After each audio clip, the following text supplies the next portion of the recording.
오늘 본문의 말씀은 계시록 3장 1절 말씀입니다. 사대교회 사자에게 편지하기를 하나님의 7 영과 7 별을 가진 이가 가라사대 내가 내 행위를 아노니 내가 살았다 하는 이름은 가졌으나 죽은 자로다. 지난주 부활절을 맞이함으로 이어지지 못했던 마지막 때를 향한 주님의 서신 시리즈 말씀을 다시 이어가려고 합니다. 우리는 지지난주까지 7교회 가운데 3개의 교회, 즉 에베소, 버가모, 두아디라 교회들을 향한 주님의 책망사항들을 보았습니다. 그러나 해당 교회들은 비록 주님의 책망이 있는 교회의 모습이었어도 한편으로는 주님이 인정하시는 모습들도 있었다는 것입니다. 예를 들어 에베소 교회는 처음 사랑을 버렸다는 주님의 책망을 들었지만 주님은 그들의 행위, 수고와 인내, 그리고 악한 자들을 교회에 용납하지 아니한 것, 말씀의 분별력을 가지고 거짓된 것들을 용납하지 않은 것, 주님의 이름을 위해 게으르지 아니하였다는 것을 주님은 인정하여 주셨다는 것입니다. 계시록 2장 2절에서 3절 말씀. 내가 내 행위와 수고와 내 인내를 알고 또 악한 자들을 용납지 아니한 것과 자칭 사도라 하되 아닌 자들을 시험하여 그 거짓된 것을 내가 드러낸 것과 또 내가 참고 내 이름을 위하여 견디고 게으르지 아니한 것을 아노라.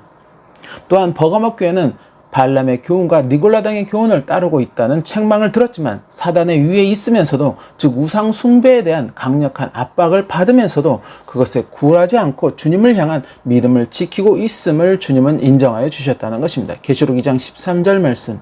내가 어디 사는 것을 내가 아노니 거기는 사단의 위가 있는 데라. 내가 내 이름을 굳게 잡아서 내 충성된 증인 안디바가 너희 가운데 곧 사단에 거하는 곳에서 죽임을 당할 때에도 나를 믿는 믿음을 저버리지 아니하였도다.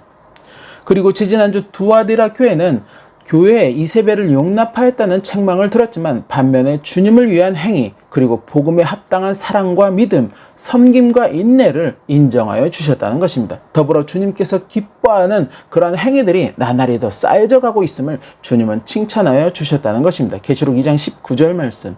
내가 내 사업과 사랑과 믿음과 섬김과 인내를 아노니 내 나중 행위가 처음 것보다 많도다. 즉 해당 교회들은 비록 주님의 책망이라는 허물들이 있었지만 반면에 주님이 인정하시고 또 칭찬하시는 그러한 덕목과 업적들도 가지고 있었다는 것입니다. 그런데 오늘 우리가 보게 될 사대교회, 그리고 다음 주에 살펴보게 될 마지막 라오디게아 교회는 주님의 이러한 칭찬이나 인정할 만한 사항들이 전혀 없는 교회로 등장하고 있습니다. 즉 앞서 말씀을 나누었던 3개의 교회에서 주님이 인정하셨던 어떤 행위나 복음에 합당한 덕목들 가운데 그 어느 것도 주님은 사대교회를 향해서는 아무런 말씀도 하고 계시지 않는다는 것입니다. 그것은 곧 사대교회는 도무지 이러한 덕목이나 행위들을 주님이 찾아볼 수 없다는 의미라는 것입니다. 주님이 인정할 만한 그 어떤 행위나 덕목들이 사대교회에는 없다는 것입니다. 그렇게 사대교회는 오직 주님의 책망만이 있는 그러한 교회라는 것입니다. 예수님의 십자가를 걸어놓고 또 복음의 성경책을 펴놓고는 있지만 그렇게 주님을 섬기며 복음을 믿는 교회라고 표방은 하고 있지만 주님이 보시기에 교회로서 온전함을 하나도 찾아볼 수 없는 교회가 바로 사대교회였다는 것입니다. 그럼에도 사대교회는 자신들은 살았다는 이름을 가졌다고 자처하고 있었다는 것입니다. 살았다는 이름, 그것은 곧 자신의 영혼들은 구원을 받았다고 하는 그러한 확신을 가지고 있었다는 것입니다. 즉 우리는 주님을 믿음으로 하나님 나라의 구원을 받았다고 하는 그러한 확신을 가지고 있었다는 것입니다. 그런데 정작 그 구원을 결정하시는 주님의 눈에는 그들은 오히려 죽은 자, 곧 구원과는 멀리 동떨어져 있는 그러한 자들이었다는 것입니다. 자신들은 하나님 나라의 상급의 자리로 나아갈 것을 확신하고 있지만 정작 그들은 상급의 자리로 나아갈 만한 그 어떤 자격 조건도 갖추지 못하고 있었다는 것입니다. 즉 성취되지 못할 그러한 허망한 꿈만 그들은 꾸고 있었다는 것입니다. 이것은 어찌 보면 우리가 가장 두려워해야 하는 그러한 모습이기도 하다는 것입니다. 성취되지 못할 허망한 꿈만 꾸고 있다는 것은 자신이 원하는 자리가 아닌 그 반대되는 자리, 곧 둘째 사망이라는 심판의 자리가 예정되어 있음에도 그 허망한 꿈으로 인해 그것을 깨닫지 못하는 모습들이 된다는 것입니다. 자신이 꾸는 그 꿈이 허망한 꿈이라는 것을 깨달을 수 있어야 허망한 꿈이 아닌 성취될 수 있는 진정한 꿈으로 변화되는 삶이 될 수 있을 것인데 그것을 깨닫지 못하기에 삶 역시 변화되지 못한다는 것입니다. 내가 복음을 듣고 읽고 그렇게 복음의 내용을 알아서 복음이 진리임을 믿었다는 것은, 복음으로 내가 회심하였다는 것은 이제 그 삶에 변화가 있어야 한다는 것을 의미하게 된다는 것입니다. 예를 들어 복음을 알기 전에 행했던 그런 어떤 나의 행위들이 복음을 알고 난 후 행하지 말아야 하는 그런 행위들임을 알았다면 이제는 그 행위들을 멈추고 하지 말아야 한다는 것입니다. 더불어 복음을 알기 전에 나의 삶이 오직 나만을 생각하고 나만을 위해 살아가는 그런 삶이었다면 복음을 믿고 난 나의 삶은 나 아닌 이웃을 먼저 생각하는 삶, 그렇게 이웃을 내 몸과 같이 사랑할 수 있는 그런 삶으로 변화가 되어야 한다는 것입니다. 왜? 복음이 바로 그것을 말씀하고 있기 때문입니다. 그러기에 복음이 진림을 믿는다면 복음이 이끄는 삶으로 나 자신의 삶을 변화시킬 수 있어야 한다는 것입니다.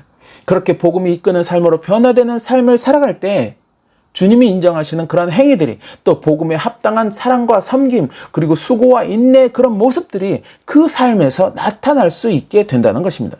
복음은 믿지만 복음이 이끄는 삶으로 그 삶이 변화되지 못한다면 그 삶에는 주님이 인정하시는 그 어떤 열매도 기대할 수 없게 된다는 것입니다. 주님이 기뻐하시는 열매를 기대할 수 없는 그러한 삶이라면 아무리 자신이 주님을 믿는 그리스도인이라고 그렇게 자처한다고 하여도 그렇게 나는 하나님 나라의 구원이 보장되어 있다고 그렇게 확신한다고 하여도 그 확신은 결국 허망한 물거품이 될 수 있다는 것입니다. 주님은 사도 요한을 통해 계시록의 말씀을 시작하셨을 때 기록한 것을 지키는 자들이 복이 있다고 말씀을 하셨습니다. 계시록 1장 3절 말씀.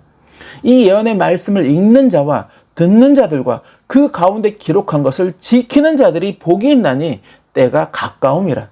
아무리 예언의 말씀을 읽고 듣고 그래서 미래에 당면한 일들을 알았다고 해서 그것이 자신을 구원하여 주지는 않는다는 것입니다. 알았다면 이제 그 구원의 길을 찾아서 예비하여야 한다는 것입니다. 소돔과 고모라의 도시가 하나님이 가증하게 여기시는 그러한 죄악으로 온통 관영하였을 때 하나님은 그 도시를 멸하시고자 천사를 보내셨습니다. 당시 소돔에 거하던 롯이 그 천사들을 영접하였고 그 천사들을 통해 내일이면 소돔이 하나님의 심판으로 멸망하게 된다는 것을 알게 됩니다. 그렇게 날이 밝았을 때 롯이 바로 도망치지 못하고 지체하자 천사들은 그와 그의 가족들을 성 밖으로 이끌어냅니다. 그리고 절대로 들에 머물지도 말고 또 돌아보지도 말고 그대로 도망하여서 멸망을 면하라고 이야기해 줍니다. 그렇게 천사가 알려준 대로 도망하게 되는데 그만 롯의 아내는 천사의 경고를 무시하고 뒤를 돌아보는 바람에 그 자리에서 소금 기둥이 되고 맙니다. 만일 롯이 소돔이 내일 멸망할 것을 알면서도 불구하고 그냥 그대로 그 소돔에 머무르게 되었다면 롯 역시도 쏟아지는 유황불을 피하지 못하였을 것입니다. 천사의 말을 지켜 도망하였기에 그 멸망에서 자신의 생명을 보존할 수 있었다는 것입니다. 더불어 롯의 처가 천사의 말을 무시하지 않고 끝까지 뒤를 돌아보지 않았다면 그가 소금 기둥이 되는 그런 안타까운 일은 발생하지 않았을 것입니다.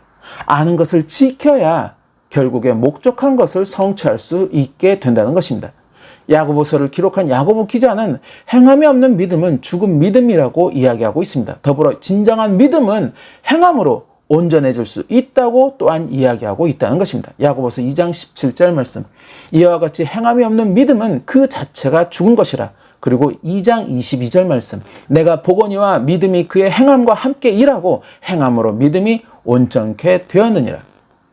이것은 곧 믿음과 행함은 떨어질 수 없는 그러한 관계라는 것입니다. 믿음이 있다면 반드시 행함이 뒤따라 주어야 한다는 것입니다. 그것이 주님이 기뻐하시는 온전한 산 믿음이라는 것입니다. 그러기에 내가 아무리 입으로 믿음이 있노라 자처한다고 하여도 그래서 구원의 확신이 나에게 있다고 하여도 그에게 믿음에 합당한 행함이 없다면 그가 말하는 믿음은 죽은 믿음이 되는 것이며 그는 잘못된 확신을 가지고 있다는 것입니다. 바로 사대교회가 이러한 상황이었고 주님은 그런 사대교회의 이러한 사항들을 책망하고 계신다는 것입니다. 그리고 이 책망이 사대교회에만 해당되는 그러한 책망이 아니라는 것입니다. 특별히 마지막 때를 살아가는 그리스도인들은 주님의 이 책망을 더욱더 주의해야 한다는 것입니다.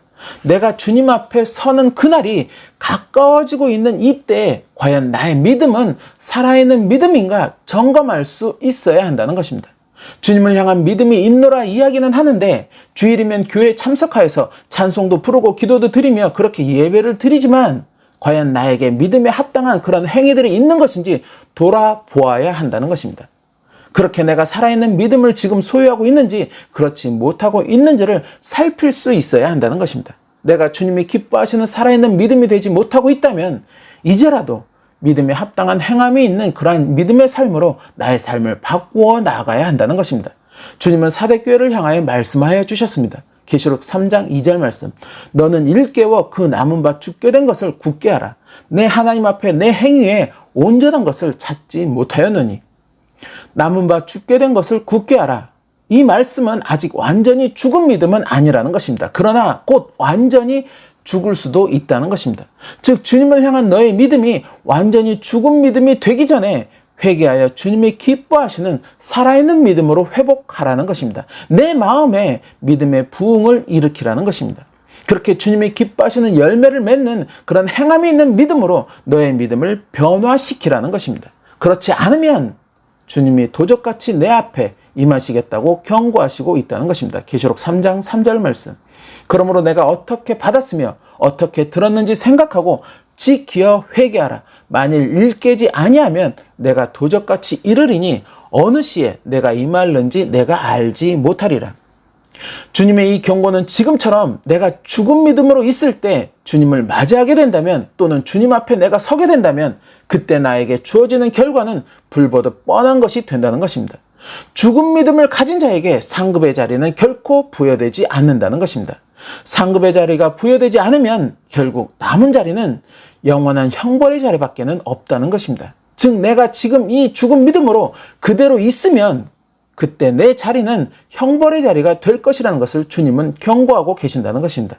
그러나 내가 주님의 이 책망을 깨닫고 내 믿음의 부흥을 일으켜서 그렇게 행함이 있는 진정한 믿음으로 거듭나게 된다면 주님은 우리에게 흰옷을 약속하시고 또 주님의 생명책에서 내 이름을 반드시 지우지 않을 것이며 그렇게 하나님 앞과 천사들 앞에서 시인하여 줄 것이라고 약속하시고 있다는 것입니다. 흰옷은 구원받은 자의 예표인 것입니다. 더불어 성경은 분명히 생명책에 기록되지 못한 자는 모두 불못에 던져질 것을 또한 말씀하고 있습니다. 반대로 생명책에 기록된 자들만이 그날의 거룩한 성 예루살렘을 출입할 수 있다고 또한 말씀하고 있다는 것입니다. 계시록 20장 15절 말씀. 누구든지 생명책에 기록되지 못한 자는 불못에 던지우더라. 계시록 21장 27절 말씀. 무엇이든지 속된 것이나 가증한 일 또는 거짓말하는 자는 결코 그리로 들어오지 못하되 오직 어린 양의 생명책에 기록된 자들 뿐이라. 즉 살아있는 믿음을 가진 자들은 그때 모두 하나님 나라의 구원을 성취하게 될 것임을 주님은 약속하시고 있다는 것입니다. 바로 그 보증을 하나님 앞에서 또 천사들 앞에서 주님이 서 주시겠다고 약속하시고 있다는 것입니다. 주님이 나의 보증인이 되어 주신다. 그리스도인에게 있어 이것만큼 큰 축복은 없다는 것입니다. 아무리 솔로몬처럼 하나님의 은혜 가운데 세상에서 온갖 부귀 영화를 다 누려보았다고 하여도 또 엘리야처럼 하나님의 온갖 능력을 세상에 펼쳐보았다고 하여도 결국 이 축복이 함께하지 못한다면 그것은 일순간의 축복으로만 남게 된다는 것입니다. 그러나 비록 부귀 영화도 누리지 못하고 또 하나님의 능력도 펼치지 못하였다고 하여도 나에게 이 축복이 보장되었다면 나는 영원한 축복을 누리는 자가 될 수 있다는 것입니다. 바로 그 영원한 축복, 주님이 저와 여러분의 보증인이 되어주시는 그 축복을 누리시는 저와 여러분이 되시기를 소망합니다. 그러기에 지금 나의 믿음이 죽은 믿음인가 살아있는 믿음인가를 점검하는 저와 여러분의 모습이 되시기를 소망합니다. 그렇게 늘 살아있는 믿음으로 주님이 기뻐하시는 믿음으로 그렇게 끝까지 주님과 동행하는 저와 여러분의 삶이 되시기를 예수님의 이름으로 축원합니다.